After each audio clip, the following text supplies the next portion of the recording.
में ये भी एनसीआरबी के ही डाटा है।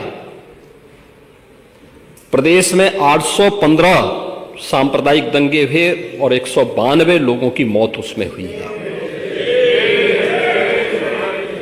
मैं उस पर चर्चा करूंगा। उससे पहले भी 2007 से 2011 के बीच 616 ऐसे सांप्रदायिक घटनाएं हुई हैं जिनमें 121 लोगों की मौत हुई थी। महोदय, जो बात यहां पर माननीय सदस्य शेखबाल महबूब ने संबल के बारे में लिखा, माननीय सदस्य कुंवर रघुराज प्रताप सिंह जी ने यह बात बहुत स्पष्ट की कि हम तथ्यों को छुपा करके कब तक जनता को गुमराह करेंगे। हर व्यक्ति जानता है कि माननीय न्यायालय के आदेश पे सर्वे का कार्य हो रहा था और सर्वे हो रहा था। दोस्तों, मैं आपसे पूछना चाहता हूं, आप पश्चिम में जाएंगे, पता नहीं आप कैसे हैं, आपके पूर्वज भी हो सकता है, और पश्चिम उत्तर प्रदेश के हमारे सभी लोग अपने सामान्य संबोधन में राम राम ही कहते हैं। तो जय श्री राम कहां से सांप्रदायिक संबोधन हो गया? कहां से सांप्रदायिक संबोधन हो गया? हमारे यहां हम जगते हैं, राम हे राम बोलते हैं, मिलते हैं, राम राम का संबोधन होता है, और अंतिम यात्रा में विदा करते हैं तब भी राम नाम सत्य है ही बोलते हैं। राम के बगैर तो हमारा कोई काम ही नहीं है। और अगर जय श्री राम किसी ने बोली दिया तो इसमें उत्तेजना का मतलब, ये नियत आप समझ सकते हैं। उस नियत को ये चढ़ाने वाला नहीं है, ये चढ़ाने वाला नहीं है, ये चढ़ाने वाला नहीं है। एक दूसरा, आपने कुंदरकी की जीत को वोट की लूट बताया। आप एक सदस्य का अपमान कर रहे हैं। आपके सदस्य की तो जमानत जब्त हो गई वहां पे। और क्या ये सच नहीं है? इस समय तो आज डिजिटल मीडिया का है। वहां का पठान, वहां का शेख सब कह रहे साहब हमारे पूर्वज तो हिंदू थे और आप भी, आपके पूर्वज भी हिंदू थे। क्या ये सच नहीं है? और क्या ये सच नहीं है कि देशी और विदेशी मुसलमानों की आपसी भिड़ंत है जो वर्षों की लड़ाई को लेकर के वहां चल रहा है?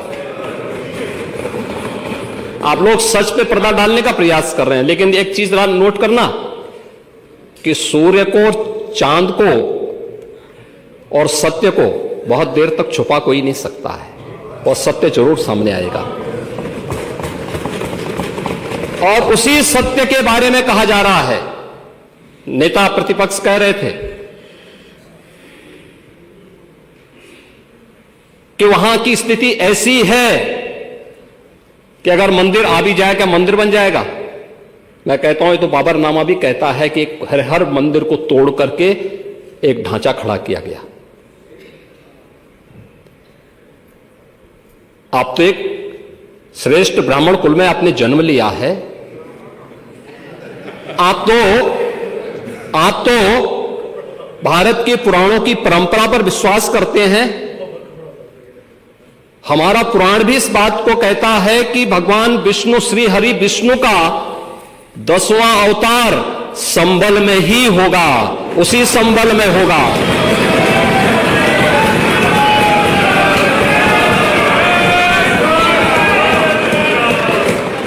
और यह तो केवल सर्वे की बात थी।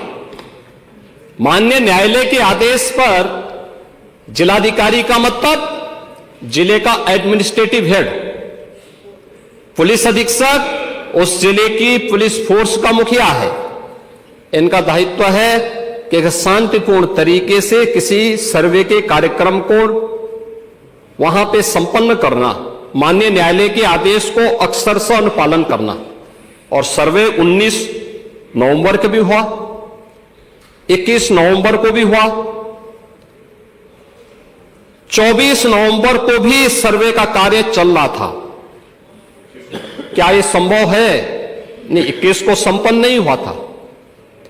ये लगातार सर्वे का काम चल रहा था। और सर्वे के कार्य के दौरान पहले 2 दिन कोई भी शांति भंग नहीं हुई। तीसरे दिन जब 23 नवंबर को जुमे की नमाज के पहले और जुमे की नमाज के दौरान जिस प्रकार की तकरीरें दी गईं, उन तकरीरों के बाद माहौल खराब हुआ और फिर उसके बाद जिस प्रकार की स्थितियां की गई थी वो सबके सामने है। और इसलिए मैं कह रहा हूं, हमारी सरकार ने तो पहले ही कहा कि हम जुडिशियल कमीशन बनाएंगे। ये एक्ट के अंतर्गत ही कमीशन बना हुआ है। माननीय सदन में उसकी रिपोर्ट भी आएगी। दूध का दूध और पानी का पानी सबके सामने आएगा। मैं केवल एक बात कहना चाहता हूं कि अगर संभल के बारे में हम जब बात करते हैं महोदय, एक लंबा सिलसिला है इस संभल का। और अगर मैं संभल की जब चर्चा करता हूं तो संभल में कैसे माहौल खराब किया गया वहां पे। ये संभल में दंगों का जो इतिहास है 1947 से ही प्रारंभ होता है। 1947 में एक मौत होती है। 1948 में 6 लोग मारे जाते हैं। 1958 में भी दंगा होता है। 1962 में भी दंगा होता है। 1976 में भी 5 लोगों की मौत वहां पर हुई थी। और 1978 में 184 हिंदुओं को सामूहिक रूप से जला दिया गया था। 184 हिंदुओं को हत्या हुई थी, हिंदुओं की हत्या हुई थी और जलाया भी गया था। और 184 हिंदू मारे गए थे वहां। 184। मैं वही तो कह रहा हूं ना, आप उस सच को स्वीकार नहीं करेंगे, आप उस सच्चाई को स्वीकार नहीं करेंगे। और लगातार कई महीनों तक वहां कर्फ्यू था। 1980 में फिर दंगा हुआ था, एक मृत्यु हुई। 1982 में फिर दंगा हुआ, एक मृत्यु हुई। 1986 में 4 लोग मारे गए।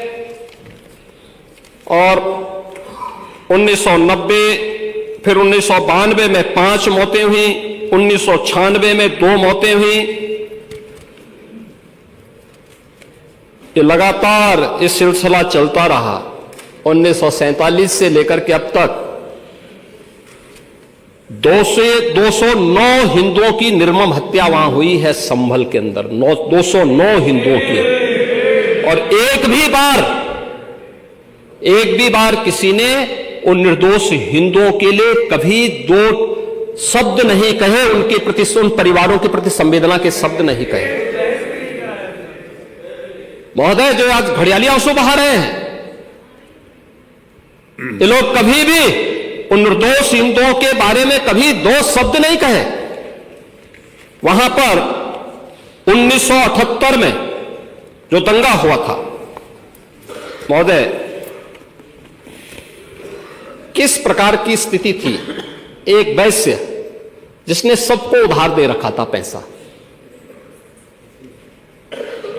और उस बात को मानता था कि साहब मैं तो सबको पैसा देता हूं, मेरे यहां तो सब व्यवसाय के साथ जुड़े हुए हैं। अगल बगल के हिंदू दंगा होने के बाद उनके घर में इकट्ठे होते हैं, फिर उनका गला रेंध करके हत्या होती है। ये लोग सौहार्द की बात करते हैं, शर्म नहीं आती इन लोगों को सौहार्द के बारे में चर्चा करने की। 1978 से जो मंदिर आज निकल रहा है, 1978 से इन लोगों ने कभी खोलने नहीं दिया उस मंदिर को। जो आज बजरंगबली का मंदिर निकल रहा है, जो वहां पर आज 22 कुएं किसने बंद किए थे, इन 22 कुओं को भी वहां पे बंद किया गया। और वहां का माहौल इतना तनावपूर्ण और वहां का माहौल इतना तनावपूर्ण किसने बनाया था? ये पत्थरबाज कौन थे? एक भी गिरफ्तारी बिना साक्ष्य की नहीं हो रही है।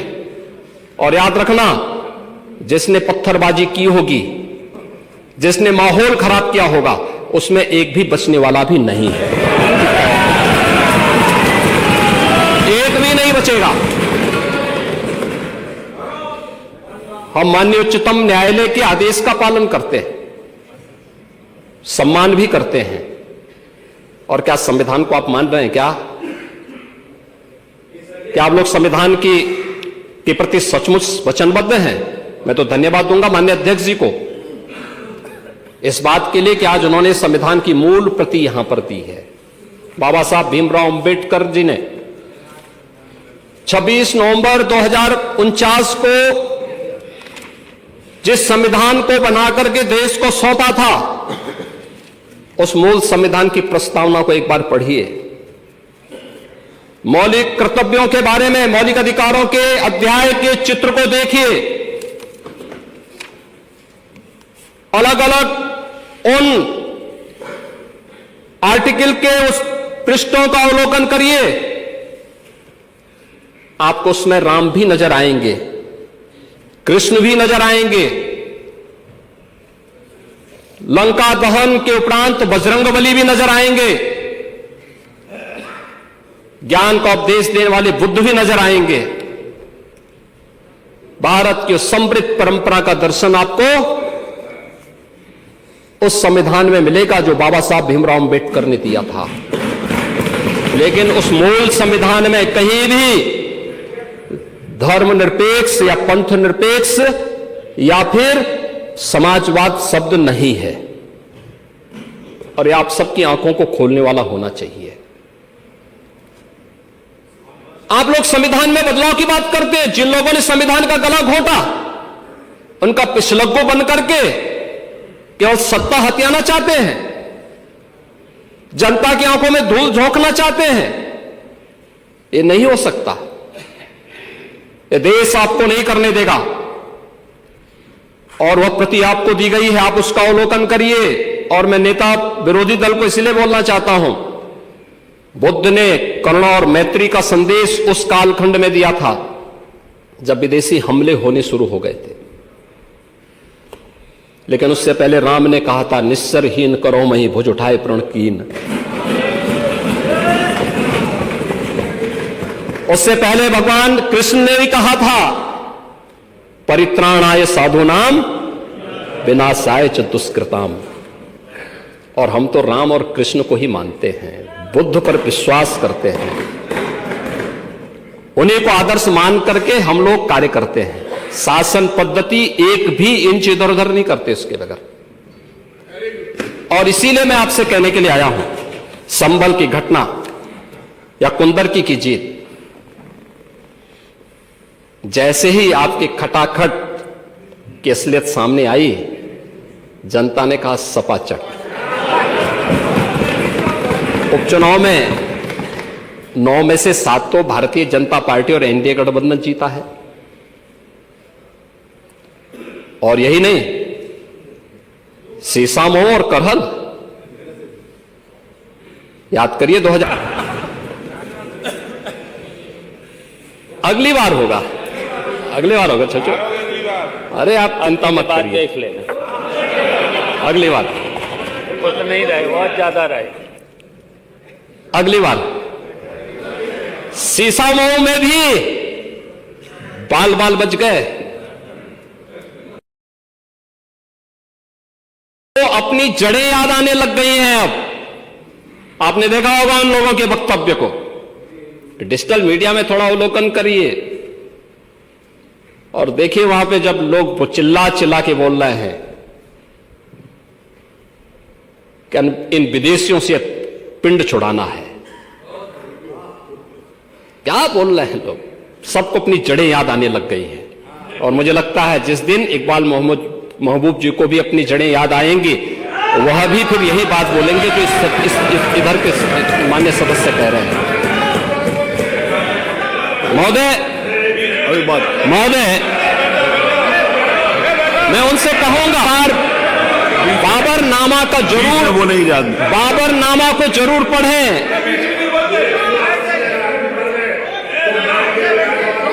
चलिए चलिए वो जो बात कही बाबरनामा को जरूर एक बार पढ़ें आप। मंत्री जी बोल रहे हैं, आप प्लीज बैठे। चलो आप दे देना जब अवसर हो। बाबरनामा को एक बार पढ़ें आप बैठो। महोदय, संभल की घटना के साथ ही मैं प्रदेश के अंदर अलग अलग समय में जो दंगे अलग अलग समय में हुए हैं, 1972 में आगरा में दंगा हुआ, 19 लोग मरे थे। आजमगढ़ में 1972 में दंगा हुआ, 3 लोग मरे थे। बहराइच में 1973 में दंगा हुआ, 1 व्यक्ति की मौत हुई थी। गोंडा में 1973 में दंगा हुआ, 1 व्यक्ति की मौत हुई। प्रयागराज में 1973 में एक दंगा हुआ, 2 लोगों की मौत हुई। मेरठ में 1973 में दंगा हुआ, 8 लोगों की मौत हुई। आगरा में फिर 1974 में दंगा हुआ, 1 व्यक्ति की मौत हुई। पीलीभीत में 1974 में दंगा हुआ, 3 लोगों की मौत हुई। कानपुर में 1975 में दंगा हुआ, 2 लोगों की मौत हुई। मुरादाबाद में 1976 में दंगा हुआ, 3 लोगों की मौत हुई। बहराइच में 1976 में फिर दंगा हुआ, 3 लोगों की मौत हुई। बुलंदशहर में 1977 में दंगा हुआ, 2 लोगों की मौत हुई। वाराणसी में 1977 में दंगा हुआ, 8 लोगों की मौत हुई। मुरादाबाद में 1978 में दंगा हुआ, 19 लोगों की मौत हुई। अलीगढ़ में 78 में दंगा हुआ, 21 लोगों की मौत हुई। ये लगातार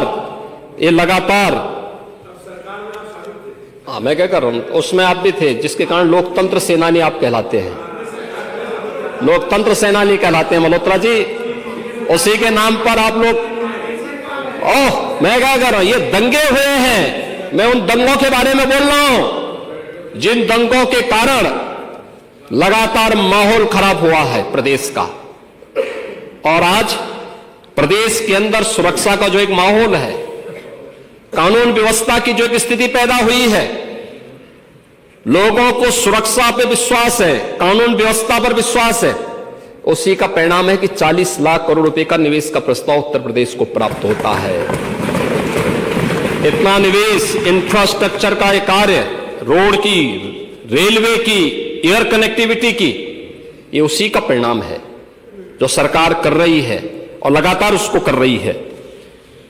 महोदय, मैं केवल ये कहना चाहूंगा कि आखिर मैं नेता विरोधी दल से ये पूछना चाहता हूं कि अगर हमारा कोई पर्व और त्योहार है या किसी का भी है,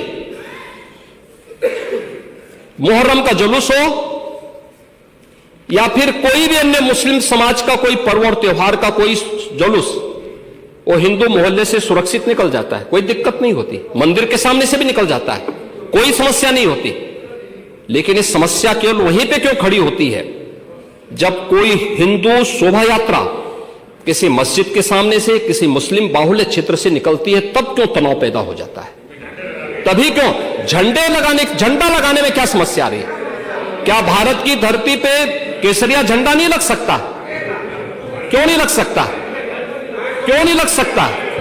मैं यही पूछना चाहता हूं, आखिर ये दंगे क्यों किए जाते हैं? और बहराइच का मामला, महाराजगंज उस कस्बे का, जहां के बारे में आप कह रहे हैं कि लगातार मुस्लिम बस्ती थी, मोना जी ने भी इस बात को कहा कि बस्ती थी, प्रशासन नहीं था, 4 कंपनियां पुलिस थी वहां पे, और दंगा सड़क पे नहीं हो रहा था, गोली घर के अंदर से चल रही थी। इस निर्दोष राम गोपाल मिश्रा की हत्या हुई और घर के अंदर से गोली चला करके उसकी निर्मम हत्या की गई। हमें इस सच्चाई को स्वीकार करना चाहिए। ये दंगा सड़क पे आमने सामने नहीं था। अगर पुलिस घर के अंदर घुसती तो लोग फिर कुछ और आरोप लगाते, पुलिस ने बचाव करने का अपना प्रयास किया। 4 कंपनियां वहां पे थी और आप कह रहे हैं कि माननीय मोना जी ने भी कहा कि भारतीय जनता पार्टी के विधायक ने आरोप लगाए। भारतीय जनता पार्टी के विधायक ने इस हल्दी की घटना को लेकर के नहीं, इस महाराजगंज कस्बे की घटना को लेकर के नहीं, ये उस समय बहराइच कस्बे में थे और बहराइच कस्बे में इनकी गाड़ी पर हमला हुआ जो वहां से 30-35 किलोमीटर दूर है। वहां पे एक पथराव हुआ था। मैंने भी इनको कहा था, मैंने कहा देखो तुम्हारे उस क्षेत्र में दंगा हुआ है, तुम वहां तत्काल जाओ, लोगों को कंट्रोल करो। लेकिन उसको कैसे तोड़ मरोड़ करके प्रस्तुत किया जा रहा है। इन्होंने जो तहरीर दी वो दूसरे मामले में दी है, उसका इस घटना से कोई लेना देना नहीं, लेकिन उसको किस तरीके से जोड़ करके देखा जा रहा है। एक जिले में दूरी होती है, इसमें बहराइच से आपको भी वहां जाने में समय लगा होगा और उस दूरी को आपने देखा होगा, तो ये उतनी ही दूरी है। उस घटना को उससे नहीं जोड़ के देखा जा सकता। लेकिन मैं पूछना चाहता हूं कि हिंदू मोहल्ले से और हिंदू मंदिर के सामने से मुस्लिम जुलूस निकल सकता है, तो मुस्लिम मोहल्ले और मस्जिद के सामने से कोई हिंदू शोभा यात्रा क्यों नहीं निकल सकती? क्यों नहीं निकल सकती? और यहीं पे विवाद शुरू होता है। यानी आप चाहते हैं कि आपके पर्व और त्योहार तो शांतिपूर्ण तरीके से मनाए जाएं। कौन नहीं कहता भी? आपके संबल में थे सिया सुन्नी का भी विवाद हुआ था। 1976 में पूरा विवाद तो सिया सुन्नी का था। उस समय जामा मस्जिद के कब्जे को लेकर के इसी बात का विवाद था। आप इस सच को धूल मत डालिए उस सच पे। और लखनऊ का सिया सुन्नी विवाद ये भारतीय जनता पार्टी की सरकार के समय ही समाप्त हुआ है। आप लोग तो लड़ाते थे, यहां पे सिया और सुन्नी को भी लड़ाते थे, क्योंकि आपकी तो शुरू से ही राजनीति थी बांटने की और फिर कटवाने की, और इसलिए हमने कहा कि न बटेंगे और न कटेंगे। हम न बटेंगे और न कटेंगे। मुझे आश्चर्य होता है, अपने को शिक्षक कहते हैं श्री संग्राम सिंह यादव। हां, सच को स्वीकार करने की सामर्थ्य नहीं, इसलिए चले गए। आप देखें, एक दोहरे चरित्र के व्यक्ति के द्वारा जो अपनी कुछ पंक्तियां पहले लिखी गई हैं और बाद में उसका चरित्र कैसे बदला है। मोहम्मद अल्लामा इकबाल के बारे में वही कहते हैं, यानी जो पहले कहते थे उन्होंने क्या बात कही थी बाद में। मुस्लिम हैं हम, वतन हैं सारा जहां हमारा, चीन वो अरब हमारा, हिंदुस्तान हमारा, तौहीद की अमानत सीनों में है हमारे। दुनिया के बुत कंदों में पहले वह घर खुदा का, तेगों के साये में हम पलकर जमा हुए हैं। मकरीब की वादियों में गूंजी अजा हमारी, पातिल में दबने वाले हे आसमां नहीं हम, हे गुलस्ताए अब्दुल्लस वो दिन है याद तुझको। ये मौज ये दजला तो भी पहचानती है हमको, ये अर्ज ये पाग तेरी हुर्मत पे कट मरे हम। सालार ये कार्रवाई है मीर ये हिजाज अपना, इकबाल का तराना बाग ये दरा है गोया। मुस्लिम है हम, वतन है सारा जहां हमारा। अब आप मुझे बताओ, क्या इकबाल को आप अपना आदर्श मानते हैं क्या? इस इकबाल को मानेंगे क्या? वो अपने को पेशे से शिक्षक कहते हैं। ऐसे शिक्षक छात्रों को पढ़ाएंगे तो दुर्गति कराएंगे ही कराएंगे। यानी इकबाल की एक कविता को यहां पे पढ़ करके और वास्तविक सच से आप धूल डाल करके उसको छुपा नहीं सकते हैं। और मैं इसीलिए कहना चाहूंगा कि महोदय, प्रशासन ने पूरी कार्रवाई की है और लगातार हमारे संज्ञान में सारी बातें हैं, एक एक बात पर सरकार नजर रख रही है। 25 करोड़ की आबादी का प्रदेश है और 25 करोड़ की आबादी के प्रदेश में पिछले 7.5 वर्ष के दौरान सभी पर्व और त्योहार शांतिपूर्ण तरीके से संपन्न हुए हैं। सभी वीवीआईपी विजिट सकुशल संपन्न हुई हैं। और को भी जिसको लेकर के आप बहुत बड़ा पहले प्रदेश के मन में भय पैदा करते थे, वह भी सकुशल संपन्न हुआ। आज प्रदेश में जब सर्वत्र सुरक्षा का एक बेहतरीन माहौल है और 2025 में जब उत्तर प्रदेश को एक गौरव प्राप्त होने जा रहा है कि दुनिया का सबसे बड़ा आध्यात्मिक और धार्मिक सामाजिक जो उत्सव हो, एक महापर्व है महाकुंभ प्रयागराज, जिसमें पूरी दुनिया का एक समागम होने वाला है, जब इसे आयोजित करने का अवसर प्राप्त हो रहा है, तब मैं विपक्ष के अपने साथियों से कहना चाहूंगा कि प्रदेश के माहौल को अपने वक्तव्यों से और अपने करतूतों से कृपया खराब न करें। प्रदेश आगे बढ़ना चाहता है, विकास के अपने लक्ष्यों को प्राप्त करना चाहता है, लेकिन मैं इस बात के लिए आश्वस्त करूंगा कि 25 करोड़ जनता को सुरक्षा देना, उनकी हर प्रकार से हिफाजत करना, ये प्रदेश सरकार की जिम्मेदारी है। लेकिन अराजकता, पत्थरबाजी और किसी भी इस प्रकार के आदेश के खिलाफ जो माननीय न्यायालय ने आदेश किया है, उसके बाद भी कोई कानून को अपने हाथों में लेकर के कानून को ठेंगा दिखाने का प्रयास करेगा, तो सरकार उससे सख्ती से निपटने का काम भी करेगी। और वही सख्ती वहां पर आवश्यक है जहां पर लोगों ने माहौल खराब करने का प्रयास किया है। एक भी निर्दोष नहीं जाएगा। जितने भी विजुअल्स होंगे, उसके वीडियो फुटेज हैं, गोली चलाते हुए, कट्टा लहराते हुए, तलाशी के दौरान पत्थरबाजी करते हुए, घरों की छतों के ऊपर जो पत्थर रखे गए हैं, ये सारी विजुअल्स हमारे पास हैं और उसके अनुरूप ही कार्रवाई होगी। हां, ये जरूर आश्वस्त करते हैं कोई निर्दोष के खिलाफ कोई कार्रवाई नहीं होने वाली, अब तक नहीं हुई है, आगे भी नहीं होगी।